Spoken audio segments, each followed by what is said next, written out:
마켓콕 헤드라인 시간입니다. 어제 장마감 이후부터 개장 전까지 중요한 소식들 함께 정리해 보겠습니다. 첫 번째 소식입니다. 아세안 정상회의 참석차 인도네시아를 방문하고 있는 윤석열 대통령이 현지 시간으로 7일 자카르타 컨벤션 센터에서 리창 중국 총리와 한중회담을 가졌습니다. 이날 회담은 오후 3시 25분부터 예상보다 조금 더 길게 51분간 진행됐는데요. 리 총리는 윤 대통령이 지난해 11월 주요 20개국 정상회의가 열린 인도네시아 발리에서 시진핑 중국 국가주석과 정상회담을 한 이후 약 10개월 만에 마주한 중국의 최고위급 인사입니다. 윤석열 대통령과 리창 중국 총리가 7일 인도네시아 자카르타에서 양장회담을 하고 한일 중 이 정상회의를 이른 시일 내에 한국에서 개최하기로 의견을 모았는데요. 한중 FTA 개정 협상 등 그간 양국 관계 경색으로 중단됐던 현안도 다시 한번 논의하기로 했습니다. 리 총리는 양국의 교역액이 지난해 3,600억 달러를 돌파하며 한국이 중국의 2위 교역국으로 부상했음을 강조하면서 한중 관계는 발전을 해야 한다라고 말했습니다. 네, 이렇게 한중과 관련해서 또 고위급 인사들이 만났기 때문에 이 부분에서 어떤 또 외교적인 플로우가 나오고 시장에는 어떤 반응을 주게 될지 함께 살펴보시는 것도 좋을 것 같습니다.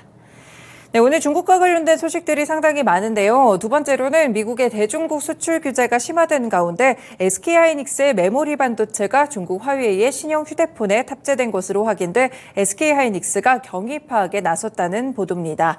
블룸버그 통신에서는 반도체 컨설팅 업체 테크인사이트에 의뢰해 화웨이의 메이트 60 프로를 해체 분석한 결과 이 부품 가운데 SK하이닉스의 스마트폰용 D램인 LPDDR5 그리고 낸드 플래시가 포함된 것으로 됐다라고 보도했는데요.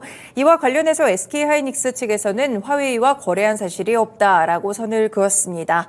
SK하이닉스는 해당 분석 내용에 대한 블룸버그 질의에 화웨이에 대한 미국의 제재 조치가 도입된 이후에 화웨이와 더는 거래하지 않고 있다라고 밝혔는데요. 이 블룸버그 통신은 그래서 화웨이가 하이닉스로부터 어떻게 메모리 반도체를 조달했는지는 불분명하다라고 지적했습니다. 한 가지 가능성을 더해주기도 했었는데 화웨이가 미국의 무역 제재가 전면적으로 부과되기 전엔 2020년까지 축적됐던 부품의 재고를 활용하고 있을지도 모른다라는 점까지 함께 나왔다는 점 체크해 보실 수 있겠습니다. 관련 종목으로는 역시나 SK하이닉스 한 종목 체크해 두실 수 있겠습니다. 네, 세 번째 소식입니다. 중국 정부가 자국 내 비료업체에 요소 수출 중단을 지시했다는 외신 보도가 있었습니다. 관련 사정에 밝은 소식통을 인용해 중국 정부의 지시에 따라 중국의 대형 비료 제조업체 일부가 이달 초부터 신규 수출 계약을 체결하지 않고 있다라고 전했는데요. 이 중국의 장저우 상품거래소에서 요소 선물 가격은 6월 중순부터 7월 말 사이 50% 급등한 이래 등락을 거듭하고 있습니다. 현지 선물거래 전문가들은 중국 내 재고가 감소하고 수출이 늘어난 탓에 가격이 상승한 것이다라고 분석하고 있는데요. 이 중국은 세계 최대의 요소 생산국이기 때문에 수출이 중단된다면 세계 곳곳에서 요소와 요소수 관련한 부족 현상이나 가격 상승을 촉발할 가능성이 있습니다. 일단 중국의 상무부와 국가발전개혁위원회는 이러한 보도와 관련해 즉각적으로 입장을 밝히지는 않았다라고 보고 있고요. 우리나라도 2021년에 중국의 요소 수출 제한 때문에 요소와 요소수 품귀 현상을 겪은 바가 있습니다. 다시 한번 재현될지 조금 더 우려스러운 상황인데요. 그래서 그런지 일단 시간외에서는 관련 종목들이 일제히 상한가에 도달했습니다. 미래생명자원, 남해화학, 경농, 조비 같은 종목들, 네 종목들 모두 시간외에서 상한가를 기록했고요. 그 외에도 요소나 요소수 품귀와 관련된 그런 종목들이 큰 폭으로 움직였으니까요. 이 정규장에서의 흐름도 함께 살펴두시면 좋을 것 같습니다. 다음 소식입니다. 한덕수 국무총리가 한국전력의 부채 문제와 관련해 가능하다면 전력요금의 조정도 신중하게 검토해야 한다라며 전기요금의 추가 인상을 시사했습니다. 이날 국회 경제분야 대정부 질문이 있었는데 한전 부채와 관련해 어떤 대책을 갖고 있느냐라는 야당의 질문에 이같이 답했는데요. 한 총리는 이전 정부에서 전력요금을 킬로와트당 6.9원 올렸고 윤석열 정부에 들어서는 총 4번 33.5원을 올렸다며 이전 정부에서 국제유가가 오르고 가스값 주식값이 오르는 와중에 고통스럽다라도 가격 조정을 해줬어야 하는데 못한 것이라고 이전 정부를 지적했습니다. 이어서 그 효과가 지금 엄청난 적자로 나타났다며 어떤 대책이든지 있지 않으면 한전이 부도가 날 것이다라고 덧붙였는데요. 그러면서 무엇보다도 한전의 차입 한도를 늘려야 한다며 금리가 높아지겠지만 각종 금융적인 조치를 심각하게 협의해야 할 것 같다라고 말했습니다. 네, 이렇게 전기요금이 다시 한번 인상되지 않을까 이런 소식들도 함께 전해지고 있는데요. 관련 종목으로는 역시나 한국전력 한 종목 체크해드릴 수 있겠습니다.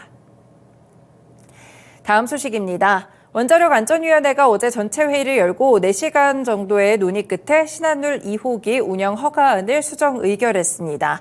지난 7월 28일 신한울 2호기가 심의에 착수한 지 한 달여 만인데요.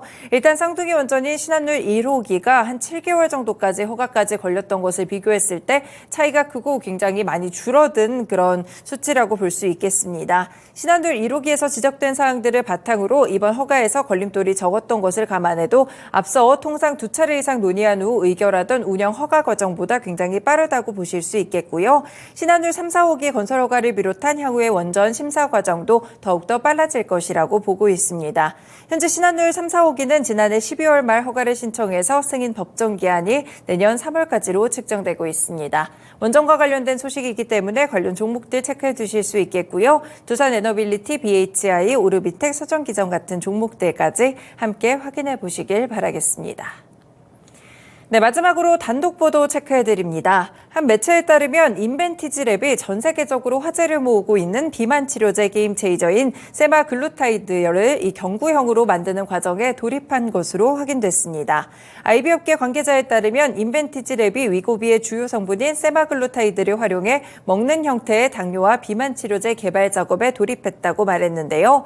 펩타이드 경구제가 주사제에 비해서 생체 이용률이 낮은 만큼 펩타이드를 경구화하는 신규 플랫폼을 적용 중인 것으로 보인다라고 언급했습니다.